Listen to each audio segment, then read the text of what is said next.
Y a-t-il ici-bas un peu d'amour? Je me sens seulement cœur et si lourd. Je ne peux plus porter ce fardeau qui me voûte. Père, je t'appelle au secours. Je t'avais donné, Jésus, mon cœur. Puis j'ai cherché le bonheur ailleurs. Je ne trouve ici-bas aucune paix, aucune joie. Il n'y a d'amour qu'en toi. Tu es... Puisqu'il avait près de 100 ans et que Sarah n'était plus en état d'avoir des enfants. Il ne douta point par incrédulité au sujet de la promesse de Dieu, mais il fut fortifié par la foi, donnant gloire à Dieu. Et ayant la pleine conviction que ce qu'il promet, il peut aussi l'accomplir. C'est pourquoi cela lui fut imputé à justice. Il a dit au verset 23, mais ce n'est pas à cause de lui seul qu'il a écrit que cela lui fut imputé à justice, c'est encore à cause de nous, à qui cela sera imputé, à nous qui avons cru en celui qui a ressuscité des morts, Jésus notre Seigneur, lequel a été livré pour nos offenses et est ressuscité pour notre justification. Amen. Amen. Il y a la question d'Abraham ici, dans ce passage. Et l'apôtre Paul a jugé bon de consacrer ce chapitre et ce paragraphe à Abraham. Abraham, le père de la foi. Et donc, le thème de notre méditation, c'est espérer là où, humainement parlant, on ne peut pas espérer. Espérer là où, humainement parlant, on ne peut pas espérer. Dieu a fait la promesse à Abraham. Abraham a été justifié par la foi. Mais il faut dire que la promesse ne s'est pas accomplie du jour au lendemain. Cette promesse a pris beaucoup de temps avant qu'elle ne s'accomplisse. Et arrivé à un certain moment, Abraham et sa femme étaient vieux. Leur corps était usé. C'est ce que l'apôtre Paul essaie de nous faire ressortir ici. Leur corps était usé. Sarah n'était plus en état d'avoir des enfants. Abraham avait 100 ans. Sarah, elle en avait 90. À cet âge-là, je ne sais pas qui peut encore espérer pouvoir faire des enfants. Ce n'est même pas possible. Humainement parlant, ce n'est pas possible. Ce n'est pas possible. 100 ans, 90 ans, ce n'est pas possible d'avoir des enfants. Mais nous allons voir que la foi d'Abraham va leur permettre de surmonter cet handicap, cet obstacle, des corps usés, des corps fatigués. Leur foi va leur permettre de voir le miracle, d'avoir un enfant. Et donc ce qui est remarquable dans la vie d'Abraham, c'est sa foi. Et c'est pourquoi il est le père de la foi. Alors, nous devons espérer là où, humainement parlant, on ne peut pas espérer. Avec un corps usé, un corps fatigué, ce n'était pas possible. Ce n'était vraiment pas possible d'avoir un enfant. Et il y a des situations qui nous dépassent. Des situations qui peut-être ne sont pas semblables à celles d'Abraham, mais différemment d'Abraham, mais qui rentrent dans le même cadre. Il y a des choses qui, humainement parlant, quand on regarde, on sait qu'on ne peut plus rien faire. On regarde quelqu'un, on lui dit, mais c'est fini pour toi. Le médecin lui dit, on ne peut plus rien faire. C'est fini pour toi. Toi, c'est la mort qui t'attend. D'ailleurs, amenez-le au village, il va aller mourir. Mais Dieu n'a pas dit son dernier mot. Quand Dieu n'a pas encore dit son dernier mot, il ne faut pas penser que c'est fini. C'est vrai. Il peut arriver des moments où on n'espère plus. Où on se dit, il n'y a plus de possibilités. Il n'y a plus de solution. Et maintenant, parlant, ce qu'on devait faire, on l'a fait, mais il n'y a rien. En ce moment, il faut se tourner vers Dieu. Et c'est là qu'Abraham nous interpelle ce matin. La foi, notre Père Abraham, nous permet de pouvoir avoir la solution, de pouvoir espérer là où on sait qu'il n'y a plus rien et d'avoir une suite favorable. La foi d'Abraham était une foi véritable. C'est ce qui est intéressant ce matin, que nous devons savoir. La foi d'Abraham était une foi véritable. C'est une foi qui a enduré, qui a cru. Une foi qui fait confiance, qui obéit, qui se développe, qui glorifie Dieu. Une foi d'endurance. Une foi qui obéit. Une foi qui se développe. Une foi qui glorifie Dieu. Et cette foi qui doit nous animer ce matin. Cette foi qui doit nous animer ce matin. Et il est bon que nous le sachions. Abraham a été marqué par la foi. Et il est le père de la foi. Alors qu'est-ce qu'il a fait? Ce que fit Abraham. On le voit au verset 18. Il a dit, espérant contre toute espérance. Et il crut, en sorte qu'il devint père d'un grand nombre de nations. Selon ce qui lui avait été dit, telle sera ta postérité. Espérant contre toute espérance. Espérer contre les vents contraires. Espérer. Là où tout le monde dit, ah, c'est fini. Mon frère, il n'y a plus de solution. Ma soeur, il n'y a plus rien. Il n'y a plus rien à attendre. Il n'y a plus rien à espérer. Et c'est dans ça que vit le monde aujourd'hui. Le monde se trouve face à des situations. Il court à gauche, court à droite, ne trouve pas de solution. Il y a des hommes aujourd'hui qui sont désemparés, qui ne savent à quel sein se vouer, qui ne savent que faire. Peut-être que c'est ton cas ce matin. Ton problème te tracasse. Ta situation te tracasse. Fais comme Abraham. Il a dit qu'il a espéré. Il a espéré comme toute espérance. Il a cru malgré les vents contraires. On se moquait de lui, on se moquait de Sarah pour dire, mais est-ce que c'est là encore, elle est fait enfant, elle est vieille. Il a dit qu'il a espéré contre toute espérance. En sorte qu'il devient le père d'un grand nombre de nations. Sa foi est remarquable. Sa foi est remarquable. C'est cela. Est-ce que nous devons imiter ce matin? Avoir une foi véritable. Une foi qui peut endurer les épreuves. Une foi qui fait confiance, qui obéit. Une foi qui se développe. Le Seigneur dit, si vous avez la foi comme un grain de sénévé, la foi comme un grain de sénévé, tout ce que vous demanderez, vous allez pouvoir l'obtenir. Avons-nous la foi comme un grain de sénévé? Une foi qui se développe, une foi qui grandit. Il a dit qu'il a cru. Abraham a cru. Oui, il a cru. Alors, pourquoi Abraham a-t-il espéré en Dieu? Pourquoi a-t-il mis son espoir en Dieu?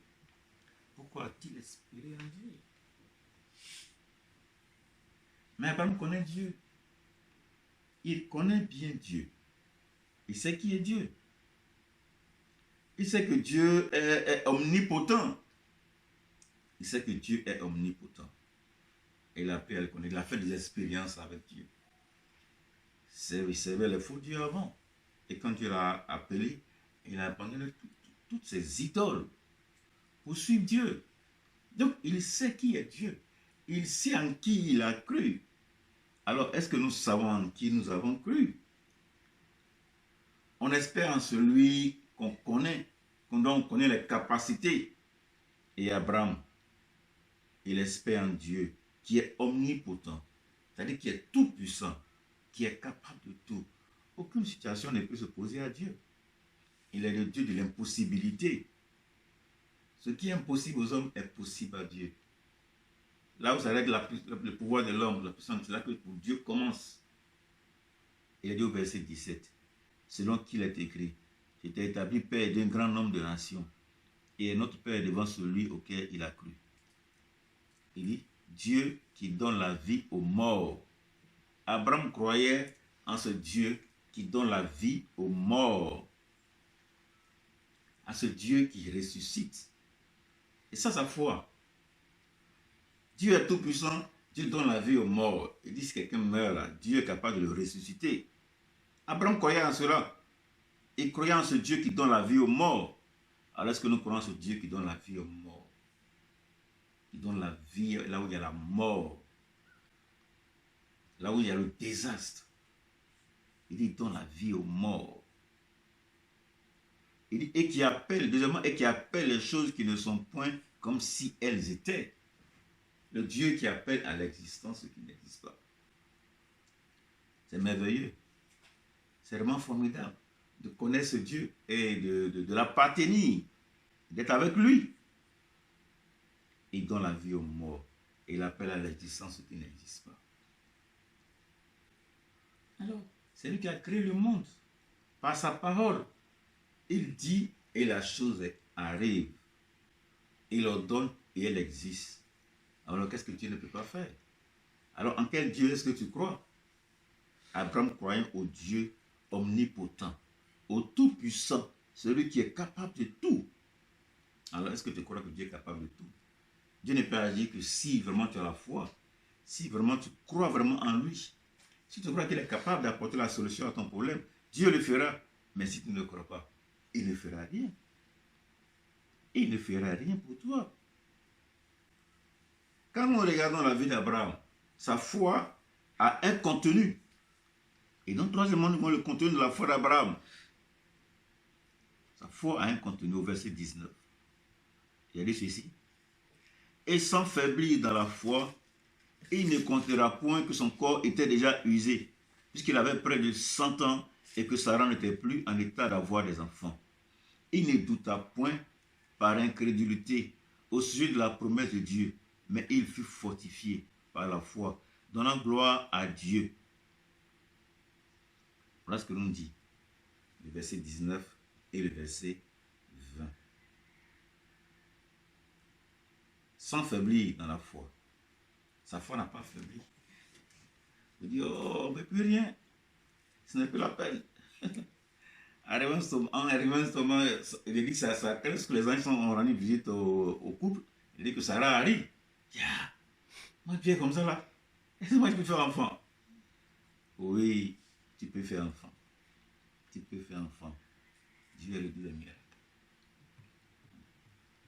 La conception de Jésus dans le sein de Marie, c'est un miracle. Est-ce que Marie a eu des rapports avec Joseph pour avoir un enfant? Non. C'est le miracle de Dieu, conçu par la vertu du Saint-Esprit. Donc, qu'est-ce que Dieu ne peut pas faire? Ta situation, elle est comment? Ton problème, il est comment? Il dit à Abraham, il n'a pas faibli dans la foi. Il n'a pas considéré la situation désespérée, mais il a regardé au Dieu qui est omnipotent. Le Dieu qui est omnipotent. Et il a dit, il ne douta point par incrédulité. Et tellement tu es en train de douter par incrédulité. Doute et incrédulité, c'est grave. Tu ne peux rien avoir. Si tu ne crois pas, tu ne peux rien avoir. Ce n'est pas la peine de pouvoir espérer en Dieu. Si tu ne crois pas, ce n'est pas la peine. Il a dit, il ne douta point par incrédulité. Le doute, c'est le manque de foi. Et l'incrédulité, c'est le refus de croire. Et il y en a qui ont les deux. Ils doutent, ils sont incrédules. Le Seigneur a dit, une telle personne n'espère pas qu'il y aura quelque chose à part de Dieu. C'est ce que nous dit Jacques, notre frère Jacques. Celui qui doute, il est un peu comme les flots de la mer. Il est ballotté de part et gauche, de part et d'autre. Il va à gauche, il va à droite. Mais qu'une telle personne ne s'attend pas à recevoir quelque chose de la part de Dieu. Il a dit à Abraham, ne douta point par incrédulité. Et encore dit ceci, mais il fut fortifié par la foi, donnant gloire à Dieu. Il a dit sa foi le fortifia et il loua Dieu. Alléluia. Amen. Sa foi le fortifia et il loua Dieu. Alors, est-ce que notre foi peut nous fortifier pour qu'on puisse louer Dieu, pour qu'on puisse bénir Dieu face à une situation d'impossibilité? Je crois que faisons en sorte que notre foi puisse nous fortifier et que nous puissions louer Dieu, nous puissions bénir Dieu. Et alors, en agissant de la sorte, ce que nous cherchons, nous allons pouvoir l'obtenir. Mais tant qu'on sera là en train de nous morfondre, tant qu'on sera là toujours en train de douter par incrédulité, je crois que la situation ne pourra pas évoluer. Dieu est capable de tout. Oui. Les femmes devaient aller à la tombe.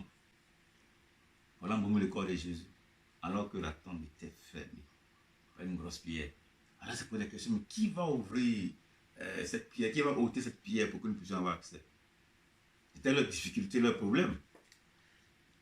Mais elle dit avant qu'elle n'arrive, le miracle avait été déjà fait. Dieu a fait le miracle. La pierre a été ôtée et ils ont pu avoir accès à la tombe. Oui, ça, humainement parlant, on ne pouvait rien faire. Qui pouvait enlever cette grosse pierre qui était devant l'entrée de la grotte? Qui pouvait enlever ça? Personne. Mais Dieu l'a fait. Il n'a pas changé. Il est le même. Hier, aujourd'hui et éternellement. Que notre foi puisse nous fortifier ce matin.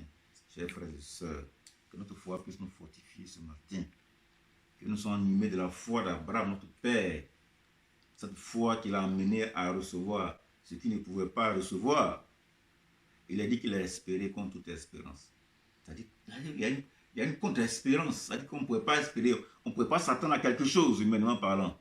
Mais il a dit que Abraham, il a cru. Et c'est pourquoi il est le Père de la foi. Alors ce matin, que notre foi soit fortifiée. Que nous bannissions de nous tout ce qui est doute et incrédulité. C'est ça qui fait qu'on n'évolue pas, c'est ça qui fait qu'on n'avance pas. Alors que le Seigneur nous bénisse. Et que sa bonne main soit sur chacun de nous. Et que nous comprenions que nous pouvons toujours espérer. Avec le Christ, il y a toujours l'espoir. Alors espérons et nous allons voir Dieu se manifester pleinement dans notre vie. Amen. Amen.